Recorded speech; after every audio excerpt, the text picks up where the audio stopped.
Gen yon aniverser ki preske rive.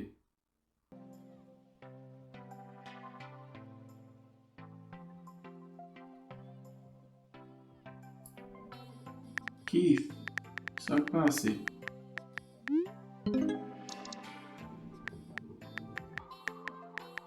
Nou pose, oui. Sak gen la.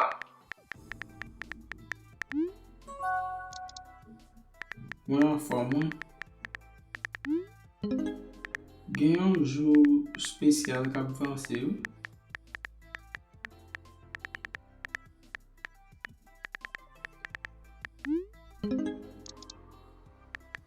Sak gen men.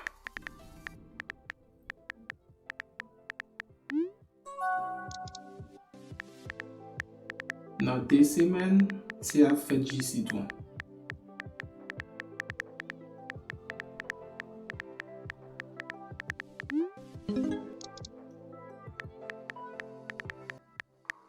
Ki es ki rele jisitwa?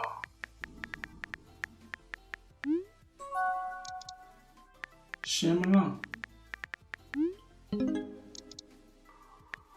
Konya. Ou fete fet chen tou?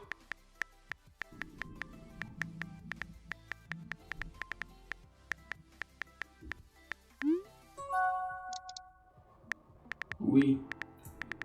Se kom si se yon mam nan fami an liye.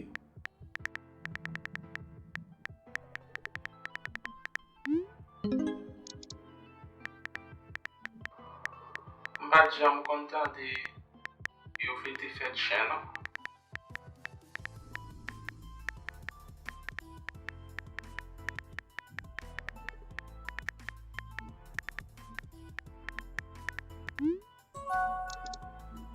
Oui. Nou fe sa chak ane.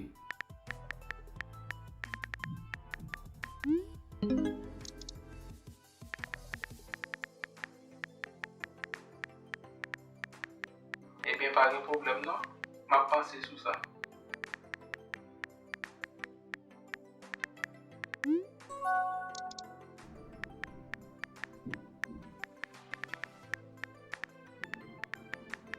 Mwen gen yon zami ki tou pre la kay ou an. Pase pran pou mwen tou.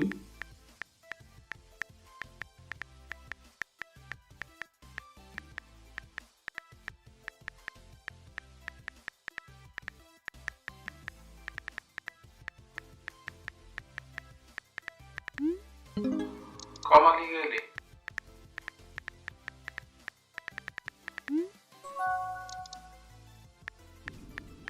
Li rele Johnny.